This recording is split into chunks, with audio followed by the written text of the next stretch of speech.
Hello, my friends. Let's learn two more phrasal verbs. Today, both of the phrasal verbs start with go.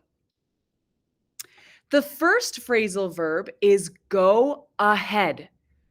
Go ahead is the present tense, and went ahead is the past tense. And we use this in two different types of situations. Let's look at the first example to learn more. Imagine that you are in an office or in a classroom, and the teacher says, "Here are the directions for the activity.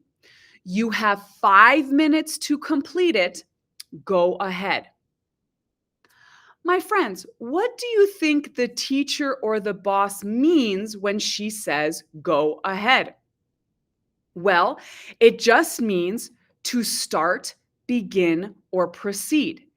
So when the teacher says, "Go ahead with this activity or this project," it means you can start, you can begin, you can proceed with this activity. In the next situation, we are maybe in a public place like a grocery store. Maybe I have a cart full of groceries and you only have milk. I can say, "I have more groceries than you. You can go ahead of me." Now it's a little bit different. What do you think "go ahead of me" means in this context? Well, if someone in a usually public place says "go ahead," it means that you can go in front, you can go first.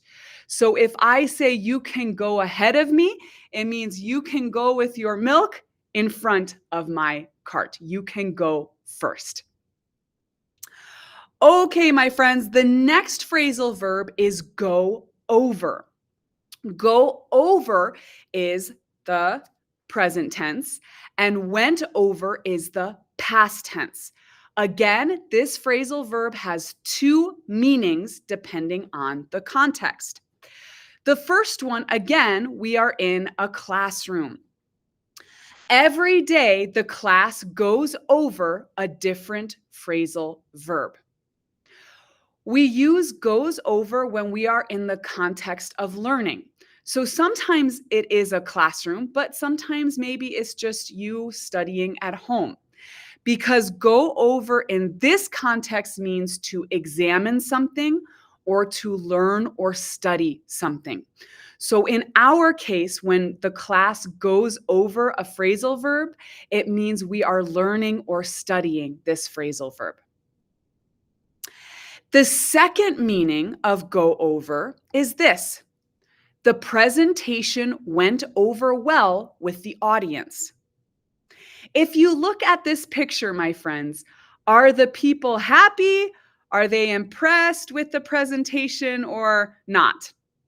Well, they are all smiling and clapping. So if the presentation went over well, it means that it's received well. The audience of the presentation enjoyed or really liked your presentation.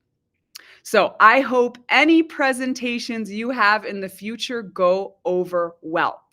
It's not only used for presentations. You can even use it for people. If people make a good impression, we can even say they went over well. My friends, if you have any more questions, please let me know. And remember, practice, practice, and never give up.